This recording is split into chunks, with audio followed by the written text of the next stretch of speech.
మంచిగా ఉన్నామంటే అందరూ మనల్ని వాడుకోవచ్చా? లేదంటే మనం బలహీనులమా?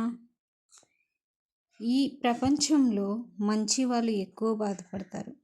ఎందుకంటే వాళ్ళు అందరినీ నమ్ముతారు, సహాయం చేస్తారు, అర్థం చేసుకుంటారు. కానీ కొంతమంది ఆ మంచితనాన్ని బలహీనతగా భావిస్తారు. గుర్తుపెట్టుకో, మంచితనం బలహీనత కాదు. మంచిగా ఉండడం అంటే అందరూ మాటలు భరించడం కాదు. మంచిగా ఉండడం అంటే నీ విలువ తెలుసుకొని నీ హద్దుల్లో చూసుకోవడం.